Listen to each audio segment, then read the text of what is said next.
Okay, so the question here is asking us to find the area of BCD, so this triangle over here. Now, if you look at it initially, you don't have enough information to be able to find the area at the moment. All you've got is one angle. So what we're looking to do is to use the other triangle to try and find, well, to try and help us find something that's going to help us to find the area of this. So if you think about what you need to be able to find the area of this, you want to try and use half AB sine C. You can't use half base times height because you don't know the height and you don't know the base yet either. So I'll be looking at half AB sine C, which means you probably need to find this side, and then the angle in between. Now there's no way of finding this one over here at the moment either. So that's why I'm thinking this side, so CD, DB, and then the angle in between them. So there's a lot of work to do here. So first thing I'm looking at is what can I find initially from this triangle? Well, I've got two sides and an angle, so that means I can find a third side by using the cosine rule. So the first thing I'll be doing is to use the cosine rule. So you want a squared equals b squared plus c squared minus 2bc cos a. So I want to use that formula to be able to find the length of CD. So to do that, I'll just put the numbers in.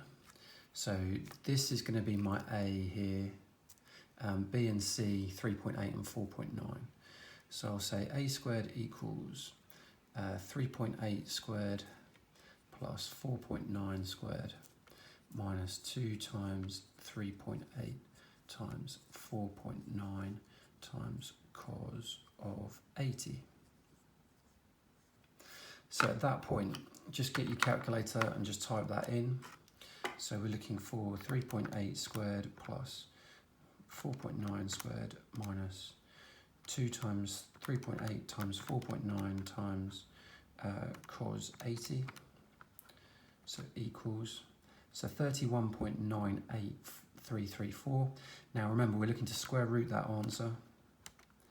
So you've got 5.655, something like that. So I'll put that onto my diagram.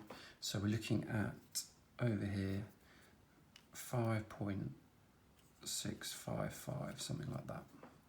Okay, so I'll just get rid of that. So I've got enough space. So 5.655.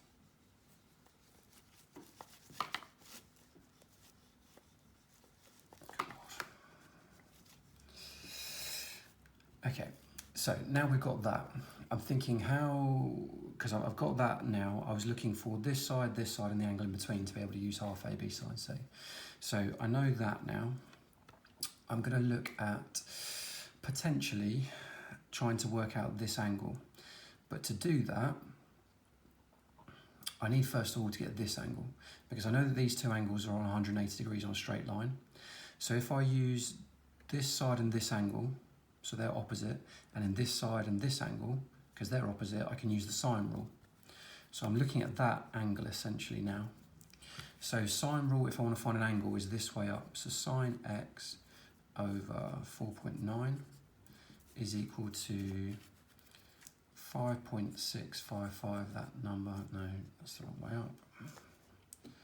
Sorry, sine 80 over 5.655. So I'm looking to use that one.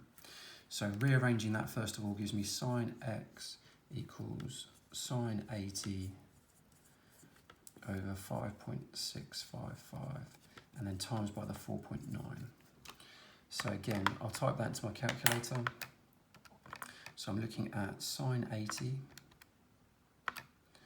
over the previous answer, so I'm going to use the answer button there, and then times by 4.9.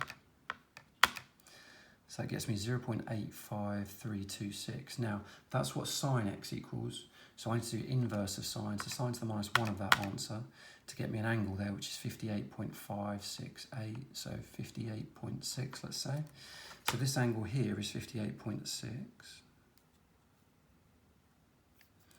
So 58.6 there.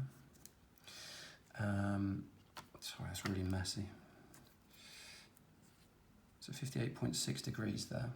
I'm going to keep that in my calculator. And now if I do 180 take away that answer, I'll get 121.4. So I'm nearly there, but I need to use half AB sine C, which means I've got two sides and the angle in between them. So I've got this side, I've got this angle, but I don't have this side yet. So I need to use the sine rule again here, because I don't have enough sides to be able to use the cosine rule. I don't have that one and I don't have that one. But if I think about 180 degrees in a triangle, I can work out that angle because I need to use opposites again. So I'm looking at opposites here, and then I can work out another side. And actually I can work out either two sides there. So I could work out this side or that side. It doesn't really matter, because I can use half AB sine C from either. But if we aim for this one, if we aim for BD, so I'll just rub that out again. And so the first thing I want to do is to use 180 degrees in a triangle to be able to find the missing angle, so that I can use opposite angles. So if I do 180 minus, the answer I just got was the 121.4, so take away that and take away the 25, gives me 33.6, let's say. So 33.6 here.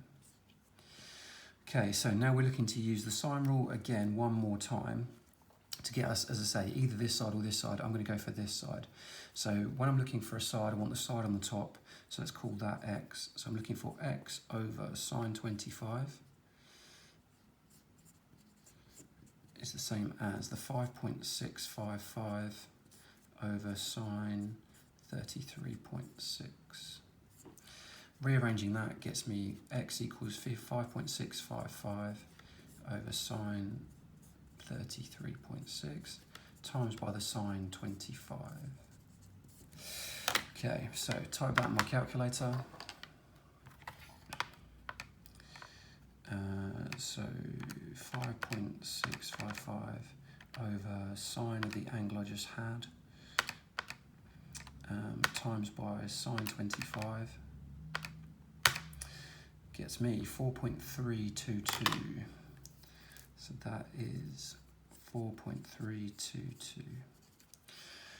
Okay, so the final thing I'm looking to do, now I've got enough information to be able to use the formula that I wanted to use originally, which is a half AB sine C. So remember, half AB sine C. And what I can do there is I can use this as A, that as B, and that as C. So I've got half times 5.655 times 4.322 times sine of 121.4. Fingers crossed that'll be the answer. So on my calculator again, one last time, 0.5 times 5.655 times 4.322 times sine of 121.4 gets me an answer of 10.4, which is my answer. So it's a huge amount of work there, so I get why that was difficult, I get why you found that hard. Essentially at the beginning, it's just about thinking, what can I work out? So when I see that initial question, you've just got to think, well, the initial thing I can do is if I've got two sides there and the angle in between them, I can find the third side using the cosine rule and then try and figure out what to do from there. But it is tricky because you've got to use the sine rule again on the same triangle to get that angle, and then 180 degrees to get that angle, and go from there. So yeah, you might need to pause it, watch this back, and just check kind of what I've done and why I've done it. But if you've got any more questions, then let me know. All right, thanks, bye.